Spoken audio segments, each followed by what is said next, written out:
Page 94, the Private Eye Podcast.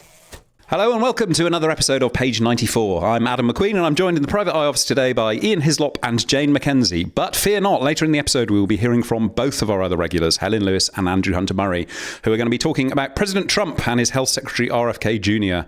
and their slightly peculiar ideas about how to make America healthy again.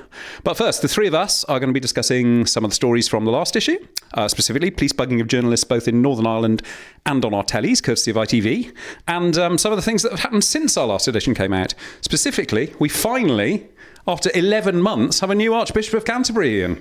I thought you were going to say finally after thousands of years we have a female Archbishop of Canterbury, which is certainly news. 1,428 years since St. Augustine took over. Yeah, the first woman in the role. Specifically, she is Sarah Mullally, formerly the Bishop of London. And before that, in what, I mean, by any measure, is an impressive LinkedIn page, chief nurse in the NHS. That's not bad, is it, for two positions, Jane? Also from a comprehensive school background, which I don't think the latest few archbishops have been. But it is an extraordinary achievement, isn't it? I mean, women priests were first ordained in the Church of England in 1994. They could only become bishops from 2014.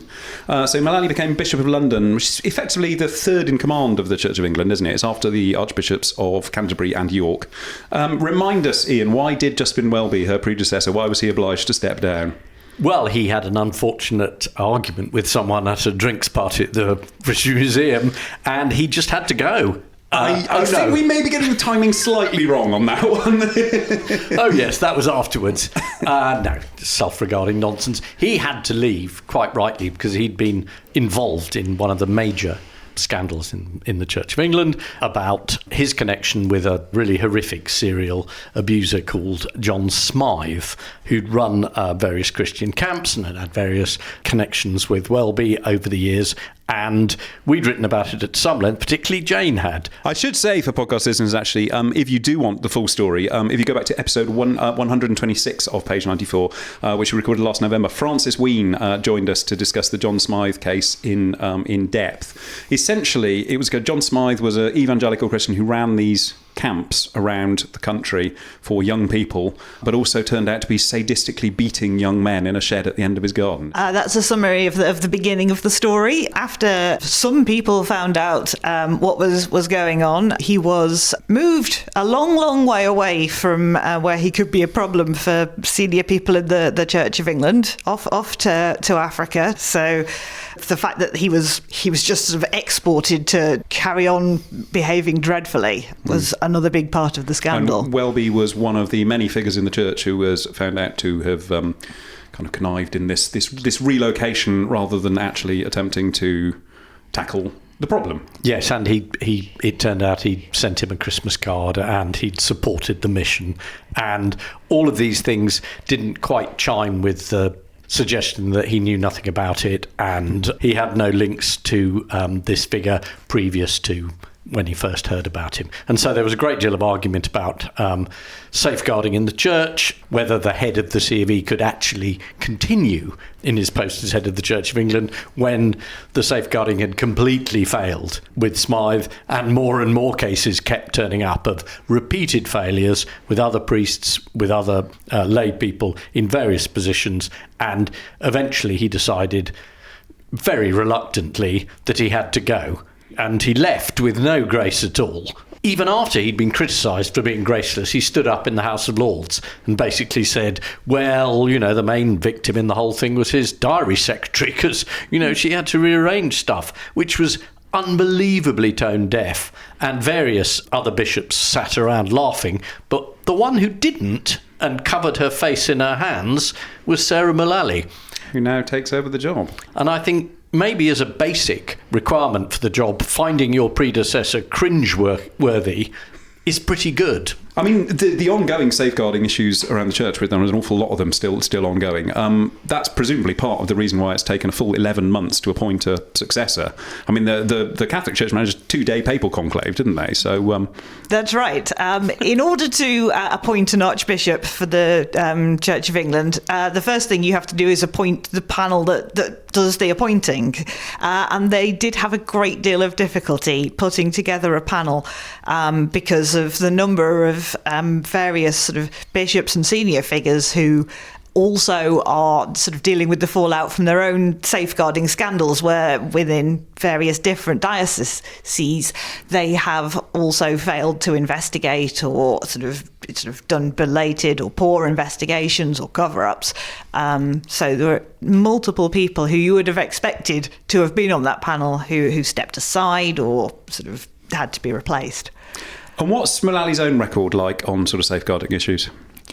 So Mullally certainly has experience of stepping into the leadership of an organisation that's in a terrible mess, safeguarding and leadership-wise. When she first started as Bishop of London, the London diocese was in a shocking state. In fact, when she first arrived and started trying to impose some kind of organisation and governance and appropriate systems, there were some significant figures who quit, such as the head of operations there, a man called Martin Sargent. Now, it's not a good sign when somebody quits, because there's an attempt to sort of clean things up, and it turned out that he had defrauded a Church of England charitable fund by about £5 million. £5 million?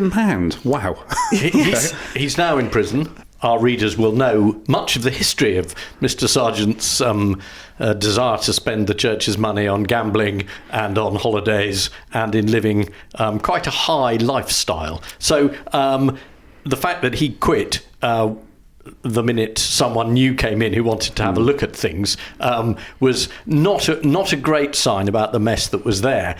And then the mess got even worse when he, on leaving, delivered what was called a brain dump of information, which turned out to be a lot of gossip and a lot of second-hand and unfounded rumour about all the priests and all the people in London who he'd sort of vaguely known. And the Bishop of London who came in, Sarah Mullally, had then to cope with, what do I do with all this information in inverted commas. And there was a huge amount of criticism of the way this was handled, particularly after one priest committed suicide. So Father Alan Griffin took his own life after being subject to one of the safeguarding investigations triggered by the brain dump. And it was a dreadful time for quite a lot of other clergy who were included in this sort of roundup of brain dumped gossip, with sort of very little evidence of any actual abuse happening in these cases.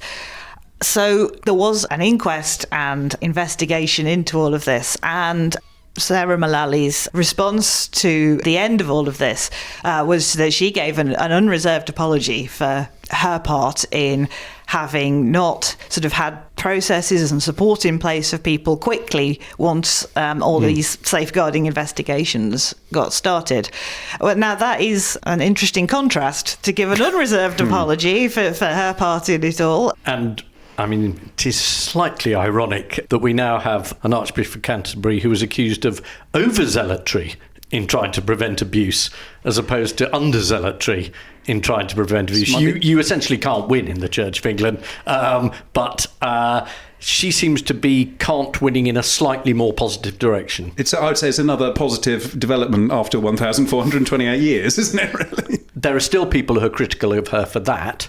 There are a number of other problems. She's a woman, as you've I think, pointed out. I have. And this is still a problem in the Church of England. There's a group who don't recognise women bishops, let alone women archbishops.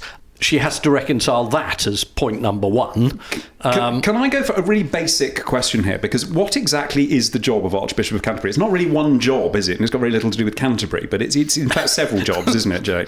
It is, and in fact one of the jobs is to be Bishop of Canterbury. That's why the Diocese of Canterbury gets sort of more of a say than any other diocese in the appointment. Right. The next tier up is to be the leader of the Church of England. Primate of all England. Primate. So called because you are the monkey to God's organ grinder, presumably. Yes, that's definitely That's it. my Church of England joke. I'm here all week. But the Church of England is not the sort of only part of what's called the Anglican Communion globally. So there are Anglican churches all over the world. And the global Anglican Communion is very divided by a number of issues between the conservative and the more liberal wings, the evangelicals and the other wings. A lot of the African churches in particular are not very keen on the attitude to same-sex couples, the attitude to women bishops, and a number of other things. And there's an organisation called GAFCON, which is the Global Anglican Fellowship, and they've greeted the appointment of this Archbishop with sorrow. The Bishop of Rwanda in particular is not happy. The Global Fellowship of Confessing Anglicans, to give them their full name. Yes, they represent conservative churches, not just in Africa, but Asia as well. They said they received the news from sorrow. Church in South Africa dissented from that, interestingly. They popped up and said they heartily welcomed Mulali as Archbishop. But it is a very odd job, because, as you say, a large part of the global communion that she is now the head of do not recognise women priests or women bishops at all, do they? No, and in fact, they don't even recognise male bishops who've been ordained by women bishops, because they don't accept that the ordaining worked if it was done by a woman. Because it's not in the direct apostolic succession. That's right. I just thought I'd throw that in. The direct apostolic succession. You don't get that in every podcast, do you? Okay. Well, I tell you, I was reading the result of who had actually got the job, and I was reading it in what had obviously been a quickly put together piece, and halfway through it stopped saying Mulali, and it said Beasley. And I thought, we haven't been told who the runner-up is, but I think you have, and this is Bishop Beasley, who is Bath and Wells. I'd have to say, if you were Bishop of Bath and Wells, you'd probably want to stick there, because he's got a lovely palace.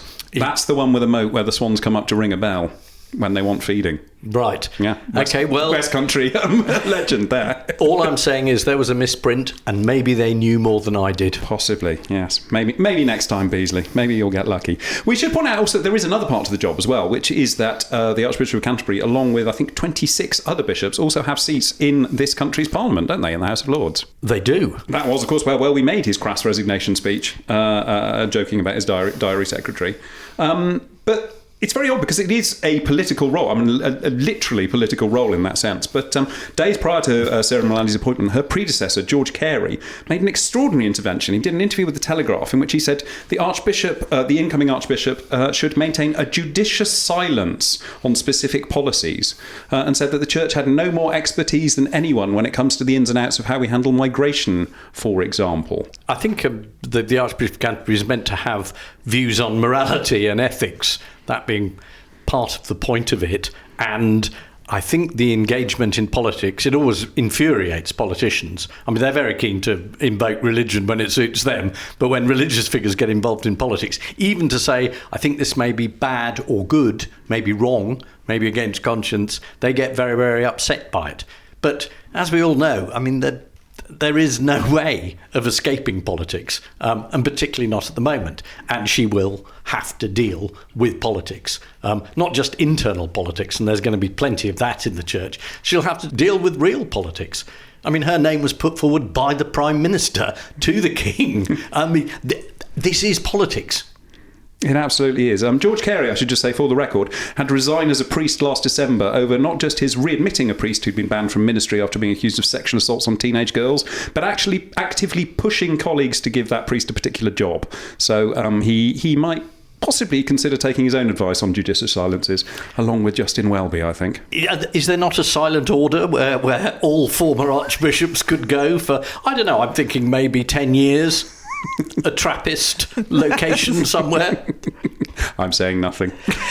But it's going to be same-sex couples, women priests, and then assisted dying, which she's already made her position clear on. And as a former chief nurse, it was quite interesting because she has done this. It's an educated view, isn't it? It is. Yeah, so that is quite interesting. On one of those big moral issues, we have someone who has a bit more experience. So, again, that will get her into trouble. I'm sure that's politics. I mean, it is actually a bill that's meant to be going through Parliament. So there will be more of this to come. For the sake of comprehensiveness, I should say there's also the issue of COVID and the closing of the churches.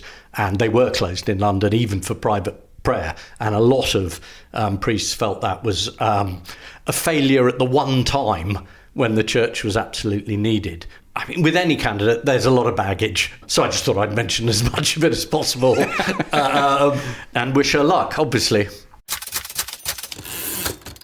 Now on to another story that Private Eye has been following for a good long while now. The discovery, or rather in this case confirmation, that the Police Service of Northern Ireland was for many years routinely spying on journalists in what they called a defensive security operation. The journalists in question, quite a few other people, have different opinions about why it might have been happening. Jane, you've been following this, so what's the most recent development in this story? Last issue we were reporting on the publication of the McCulloch Review. So in the case of two journalists who transpired the police had indeed been carrying out surveillance on. But in the course of that case, lots more cases of surveillance came to light. And so the new Chief Constable of Police Service of Northern Ireland had a review carried out by a KC, and that was published last issue. And lots and lots more evidence of surveillance came out in that, including some unusual things, such as anybody who had been in touch with the police press office, journalists who got in touch, whether they phoned up or emailed in, but so long as their phone number was available, it was kept. And then it was washed through the phone system to check whether anybody from any police station anywhere in Northern Ireland was speaking to journalists off the record. So in a way, this was principally spying on their own staff, but they were doing it by using journalists and trying to track down journalists' sources. Just to unpack this story a bit, this all kicked off with a documentary that was made about the Loughin Island massacre, which was an attack on a pub frequented by Catholics in 1994, a gun attack by members of the Ulster Volunteer Force. It was actually during a World Cup match between Ireland and Italy, so you can imagine how crowded the pub was at the time. Many years later, the Police Ombudsman for Northern Ireland concluded that police in what was then known as the Royal Ulster Constabulary, it's since turned into the Police Service of Northern Ireland, but the Ombudsman concluded that the officers had colluded with the UVF to protect informants that they had in that particular paramilitary organisation. So journalists Barry McCafferty and Trevor Binney made a documentary about this in 2017. So we're talking, this was something that amazed me slightly. We're not going right back to the height of the Troubles in all of this. This is a much more recent surveillance efforts, isn't it? Binney and McCafferty had their homes raised, they had documents seized. A judge later ruled that the search warrants that police had used for that raid were inappropriate. And in the course of that investigation, they discovered that police had been running covert surveillance on them for years, hadn't they? The police were desperately trying to find out who Binney and McCafferty's sources were. They suspected that somebody at the police ombudsman was passing information. So they were also carrying out surveillance of the people whose job it is to be the police watchdog. So they were carrying out surveillance of their own watchdog and of these two journalists to try and find out whether they had any contacts between them. They never uncovered who the source of the information was through all of this. But yes, they were using things like traffic cameras to watch where these journalists were going. They were, it's a proper TV style surveillance operation. The alleged crime in all of this, which as you say was never proved, was theft of an official document, because the Ombudsman's report, to remind ourselves, that was extremely critical of the Police Service of Northern Ireland, had been leaked to these journalists who had reported it as something that's entirely in the public interest. Yes, so all of this effort and resource and so forth of the police, who clearly have no crimes whatsoever to investigate in Northern Ireland besides this, was all about protecting police reputation. This was all about who was passed information on about how badly police had handled the Loughin Island murder investigation. Essentially, it sounds a lot like the police put an awful lot of effort into protecting potential killers who did tell them things and going after journalists who wouldn't tell them stuff. Is that a kind of summary? Yes. The review that was published a fortnight ago, it reveals many more journalists, all of whom were investigating things like police corruption and police collusion and relations with the UVF and all that kind of thing. And some lawyers who have also sort of represented the other side in cases where, for instance, victims' families have sued the police and that kind of thing. So these are all the people who the police were surveilling. And that seems to be enormous numbers, doesn't it? Because one extraordinary detail that came out ahead of the case which the two journalists brought at the Investigatory Powers Tribunal. And I should just tell listeners exactly what that is. They basically are an independent body which provides the right of redress to anyone who believes they've been the victim of unlawful action by a public authority using covert investigation techniques. But that includes MI5, MI6 and GCHQ, so pretty sort of wide-ranging powers there. There were several other parties who applied to be part of this case, including the BBC and the National Union of Journalists. And lawyers for MI5 and GCHQ at that point argued that actually they held so much material on BBC journalists in Northern Ireland that they simply didn't have the time or the necessary staff to go through all of that information ahead of when the tribunal was scheduled for. That's right. So there are more tribunals covering things like BBC journalists coming up separately. And in relation to BBC journalist Vincent Kearney, both police and MI5 have admitted certainly that they have his phone records. Now, that's not the contents of the conversations, it's the who he called and who called him records, but that's hugely useful if you're trying to work out who a journalist's sources are. And as a journalist, this is sort of quite terrifying. I mean, we do take source protection extremely seriously, but actually, in most cases, you're not reporting on cases of violent killers. I mean, the retribution potential for if your sources are given away to anyone in stories like this is terrifying, isn't it? Yeah, absolutely. I mean, so much of these cases sort of relate to the sort of paramilitary and gang violence in Northern Ireland. These are not people that you want to get on the wrong side of. The idea is it's the police who are looking into your sources, but the police are the people being accused of collaborating with the very bad people, and therefore might well give your information to the very bad people. That is worrying. It is all slightly reminiscent of, as we were saying, the ITV drama The Hack, or at least half of The Hack, which I understood ahead of its transmission was going to be the story of how Nick Davies uncovered phone hacking at the News of the World for The Guardian. In fact, half of it turned out to be a completely separate programme. Really oddly, sort of episode 2, I thought, hang on, I've clicked on the wrong thing here, because it was tonally different and to tell a completely different story. I've tuned into a police drama by mistake. Yes. No, it was bizarre.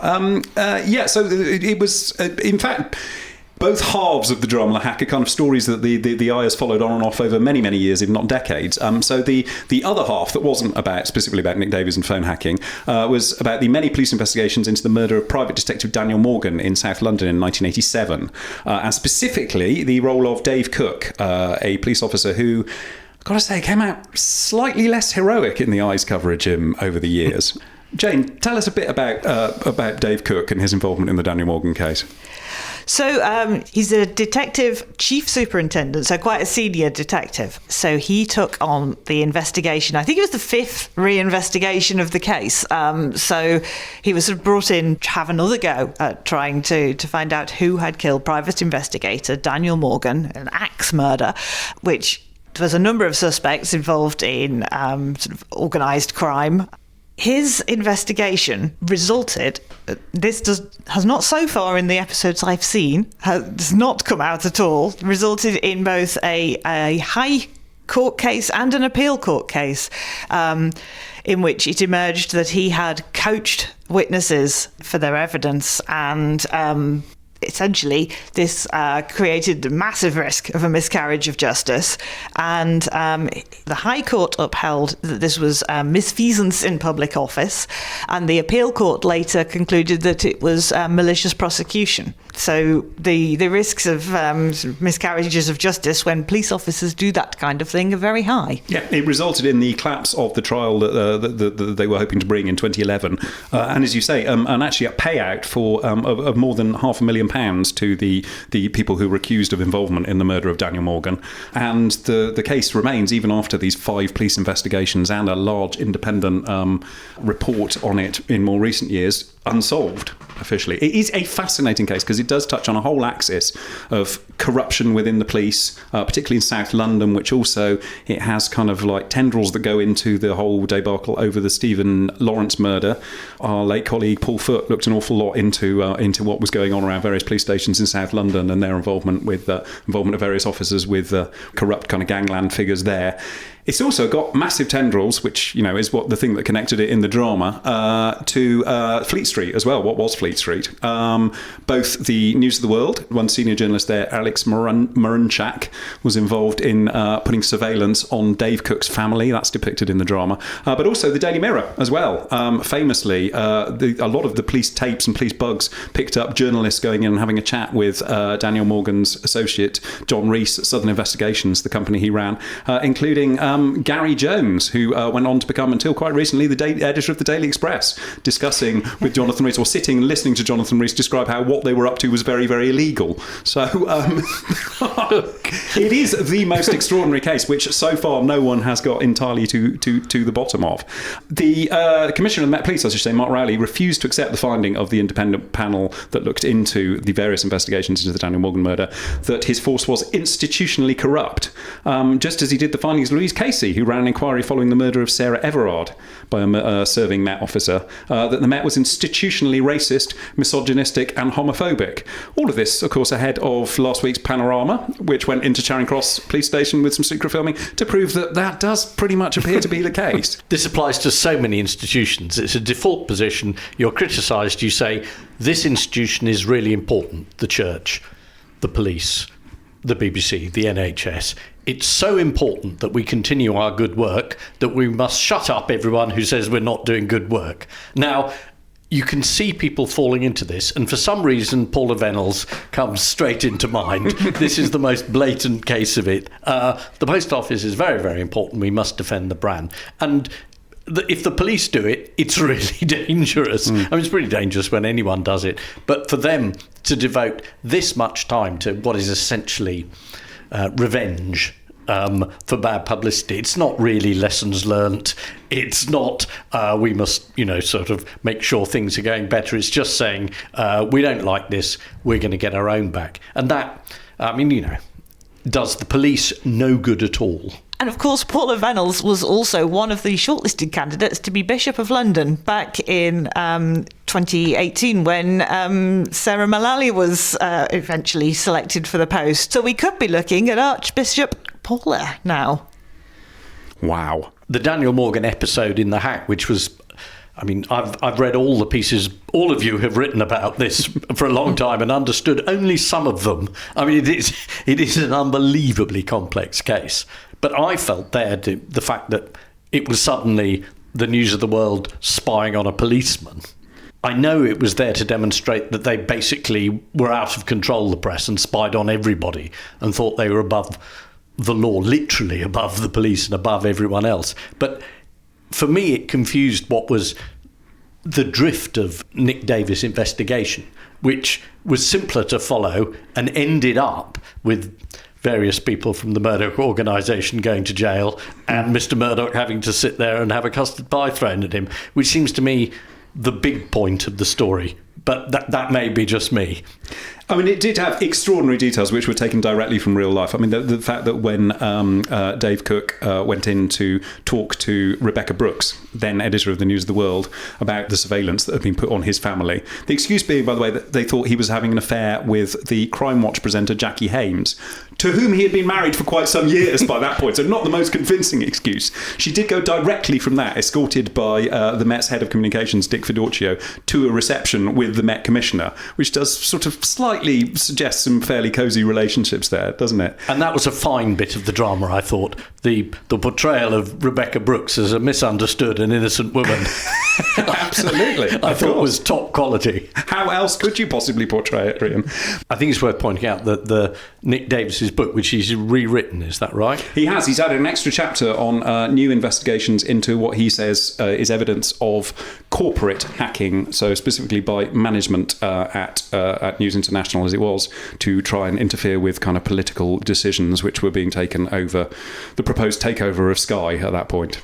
And I think that stuff is very interesting too, just in terms of a less confusing narrative, and it's slightly more, it's moved it on. It's certainly piquing the interest of lawyers at News International, who, as we revealed a couple of issues back, have been sending out warning letters to anyone who might think about reviewing that book or saying anything about it. Oddly enough, we have said something about that book. We didn't get the letter. So there you go. Keep reading Private Eye. Now, as promised, Helen Lewis is off on her travels in the States, but Andrew Hunter-Murray wasn't having a slack off on her podcast duties just because of that, so he's caught up with her to talk about Donald Trump's recent alarming claims around autism, paracetamol, or Tylenol as it's known in the US, and pregnant women. They kicked off by talking about one of the offshoots of MAGA, the alphabetically adjacent MAHA. Here's Helen. MAHA is Make America Healthy Again, and it's probably going to turn out to be one of the most consequential parts of the Trump agenda. Now, let's be brutal about what Trump has managed to achieve so far, is a lot of destroying things. Would I say that was the kind of thing that's the main outcome of DOGE, right, is that they just cut a lot of programs, particularly in overseas aid. Whether or not they're good at building new things that they do like remains to be seen. And MAHA is a very good example of that. So it is currently being led, the Department of Health and Human Services, by Robert F. Kennedy Jr. Now, as the name suggests, he's the son of the original Bobby Kennedy, brother of JFK, and from a lifelong Democratic family. He is both a lifelong environmental campaigner and a lifelong, well, pretty much lifelong, vaccine skeptic. And, he has a variety of, I would say, pseudo-scientific views on a number of things. And in his position, in control of the Health Department of America, he is able to do things like change the vaccine schedules, change the collection of data, all of that kind of stuff that, I think might have very severe consequences for infectious disease in America. When you say vaccine schedules, is that who gets it? How many are dished out? What is that? Yeah, it's recommendations on basically what childhood vaccines there should be. He's making the COVID vaccines harder to get. And now that's something that's kind of debatable about what this kind of schedule for those should be. But childhood vaccines are, to the scientific community, a much less controversial topic, right? We just simply know that there are children alive today who wouldn't be because they got the MMR vaccine. Look at the rates of that. But he is, he's very worried. He is deeply steeped in vaccine skepticism, and he basically got rid of the panel at the Centre for Disease Control, the CDC, that is in charge of the kind of vaccine recommendations, and stuffed it with people who are much more of his point of view. It's interesting hearing about this from a British perspective, because I think in the UK, a lot of government ministers, or cabinet ministers even, are people without a specific axe to grind in the area that they're given the portfolio for. Barring maybe the exception of Ed Miliband, who's, did climate and energy last time and is doing it again this time and has been doing a lot in between.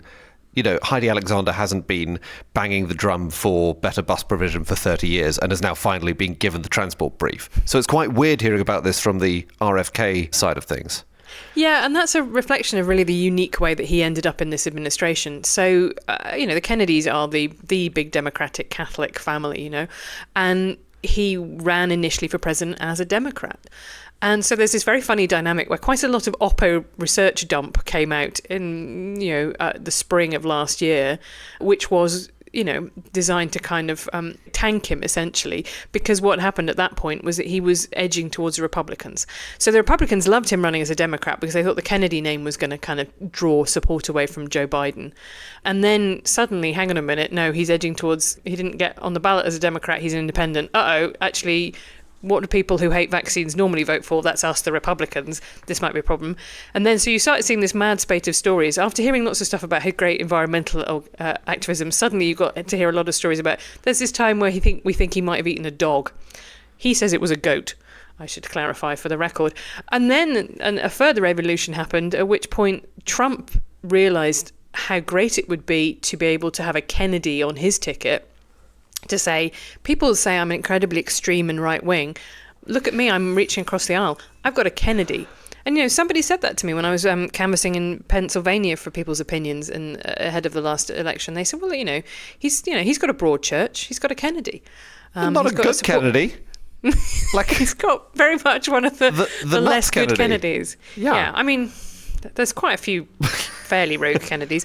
But yeah, anyway, so this was the point. He had a great value to Trump as a kind of fig leaf. And actually, you know what? He was very popular with that kind of Roganosphere, as I often call it, the podcast sphere. Because what is the podcast, that bit of the Trump-friendly podcast sphere funded by? So crypto, which is, money without regulation, and supplements, which is medicine without regulation. Right. And so if you want to find, pseudo alternatives to sunscreens, or you want to hear discussions of like what testosterone replacement therapy, which is something that Kennedy has spoken about. It's why he says he can still do a pull-up at in his 70s, all of that kind of stuff. Then he was very friendly with that kind of establishment skeptic bit of the podcast sphere. And some of it is, just take a few vitamins and eat a bit better. And some of it's avoid seed oils, which is kind of neutral. And some of it's, maybe the MMR vaccine causes autism, which is debunked and untrue. So, he brought a great asset to the Trump team. And as a result, he got the portfolio that he wanted, right? That was what he was always going to get. His environmental views would not have sat very well, right? If he'd been given Ed Miliband's portfolio, he might have said, we should stop polluting the rivers, and that would have been quite an unpopular thing to say. But in the context of the current movement, his skepticism of traditional medicine is absolutely on brand for the Trump administration. So one point that you've made is that the Trump administration, the first one, for all its legions of faults and corruption and goodness knows what else, did actually produce COVID vaccines. But he was unable to boast about it because so many of his supporters don't like jabs.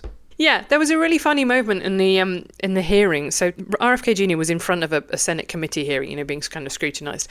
And Louisiana Republican Bill Cassidy, who provided the deciding vote on his confirmation in this role, right, is obviously now feeling that he's been sold a pup, as well he might, because RFK Jr. said, or a goat. Or a goat. The bone structure is very similar. You can't tell from the picture of it barbecued at all. Anyway, so, he's obviously showing a bit of buyer's remorse. And so he asked RFK Jr. if he thought Donald Trump deserved a Nobel Prize for Operation Warp Speed, which, as you said, was the government program to develop a COVID vaccine. And RFK Jr. went, absolutely. And then Cassidy's follow-up question was, well, how have you just told us that, quotes, the COVID vaccine killed more people than COVID, right? So the Maha position is now both that Donald Trump is an absolute legend for having invented the COVID vaccine, but also the COVID vaccine killed people. Yeah, it's two quite distant planks to straddle, isn't it? And he is the man to straddle them because his muscle tone for a man in his 70s is exemplary. So he is making it harder to get vaccines, not just the COVID ones, but childhood vaccines, things like vaccinating children against measles. And I believe that is starting to yield results, isn't it? This is why there's a real worry about it, because there have already been the first measles deaths in the US for quite a long time, for about a decade. And that happened in a Mennonite community, so a very closed religious community. And those are, communities that have traditionally been very skeptical of vaccines anyway, and traditional medicine. And, it's too simplistic to attribute that because, the administration had only been in place for a certain amount of time. But I think you can certainly say that the prominence of vaccine skepticism on large parts of the right and bits of the left, what you might call the kind of crunchy left, right? There's a lot of kind of people who do yoga who also think the body can heal itself. That, it's not a purely partisan view. I'm sure that has contributed to a culture of suspicion of medicine, essentially. Yeah, and I've read today as well that in the US, rabies cases have also gone up. So make rabies great again. Good Lord. I know that you have to go through a confirmation hearing. You mentioned earlier one of the Republicans who confirmed him to be approved for your seat or the role you've got in cabinet, whatever it is. Was it close with Kennedy? Yeah, it required a certain amount of browbeating of a couple of Republican senators who were really reluctant to pass him. And the Senate's very finely divided, right? So a couple of votes one way or the other would have been decisive. And there was a really substantial push by the Trump administration to get him in post, because essentially that was the bargain that had made, right? Like, switch to supporting us and we'll give you health. And it's a shame because immediately what happened, he also appointed his own director of the CDC, Susan Menares. She lasted 29 days before they fell out. And even in that time, in her first week in the job, a gunman turned up at some CDC offices in Atlanta, sprayed 500 rounds. And the gunman's rationale was, I've been driven to feeling suicidal because of the COVID vaccine. So you can already see where the strength of feeling that there is about the fact that, the COVID vaccine was a lie, or it was implementing with microchips, or it was part of some, sinister plot. Like, those are all widely held views on some bits of the Maha right, and they've real world consequences, and so Menares has quit along with a load of other senior officials, just essentially saying you're destroying the CDC. Their job is going to be harder because they're running uphill basically against an administration that thinks that they're kind of corrupt and unscientific, and they've covered up the downsides of vaccines. Wait, they think these guys are unscientific? They think the CDC are unscientific. And one of their kind of prime ways that they've demonstrated this is that the CDC changed all of its advice to be gender neutral. So it would say, like, its advice on pregnancy would refer entirely to pregnant people, for example. Right. And this is part of the kind of Trump line, which is essentially like, these people don't even know what a woman is. Why would you trust them with any kind of scientific advice?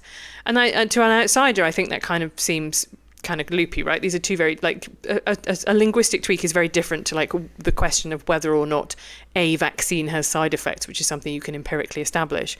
But it is part of the way that gender and the left has been used to delegitimize, like, left-wing authority, basically. And that, for some parts of the right, is a really potent message to them. Now, Helen, as you know, I'm a parochialist. I care principally about British politics. Yeah. Is there a sign that this vaccine stuff is making its way over? Or are we inoculated against it? Yeah, nice, very nice. Yeah. I think it's harder because of the position of the BBC and the Ofcom regulation. I can't think of any of the major newspapers that are really... I mean, you know, I think they're also still feeling slightly scorched over MMR and the way that they were misled over that, right? As indeed Private Eye was at the time. So I think was more of a reluctance to go there on vaccine stuff. Online, I'm sure lots of Britons who get all their news from Facebook are absolutely drowning in anti-vaccine sentiment. But the other thing is, you know, like the classic phrase about American politics, which is like American sneezes and Britain catches a cold. Well, America sneezes because an American's got bird flu. Then that person gets on a plane, then Britain very much could catch that cold, right? This is the thing, is that, you know, we've had one pandemic, we're still overdue a flu pandemic. It's really important that you can trust global health authorities. You know, one of the things, big problems with COVID was the feeling of, like, is any of the data that's coming out of China even vaguely reliable? I think there are now similar questions about a lot of the health data that's coming out of America, as well as that agency's ability to, like, go to the poultry farm, do the testing, work out what strain it is actually anything to be worried about, right? All of that kind of stuff, I think that ability is being eroded. And it's a real shame because actually on the other side of it, some of what RFK Jr. is saying is really basic, like, have you considered eating a vegetable? I hear they're good, right? And when Michelle Obama did it, they were like, oh, I don't need to be told what to do by Michelle Obama. But actually, like, the idea that you should go to the gym and eat right is a message that America, with its obesity crisis and its incredibly unwalkable places to live, could really do with hearing. So there's a kind of great tragedy about RFK Jr. that, you know, there's a lot of kook there, but there's also, you know, some quite basic advice that is probably quite good for people. And meanwhile, America has multiple, you know, terrible health crises that I don't suspect that this CDC and this health department under RFK Jr. are going to be able to have a lot of heft to do something about. That was Helen Lewis, and thanks to Andy. Ian, I should just say, coming off the back of that, Helen mentioned in passing, Private Eye did have a role in the MMR controversy and connections to autism, didn't it, in the past? Yes, nice of Helen to bring up my not finest hour. Yes, the early MMR coverage in the Eye was wrong. We accepted the findings of Wakefield's first study, as did the Lancet, and there were various other voices, but we were essentially wrong to stay with it and wrong to stay questioning it, and ran a mea culpa. The person who was right in this was Phil Hammond, our current MD, who said, no, this is wrong, and he was right. And that's it for this episode of Page 94, the Private Eye podcast. If you want to read more about the cases we've been discussing and many, many more which will be popping up for years to come, then get yourself, first of all, a copy of the magazine. And if you like what you see, then get yourself a subscription as well. It's incredibly reasonably priced. Thank you to Jane Mackenzie. Thank you to Ian Hislop. Thank you to Helen Lewis and Andrew Hunter-Murray. And thank you to Matt Hill of Rethink Audio for producing as ever. Until the next time in a fortnight, goodbye.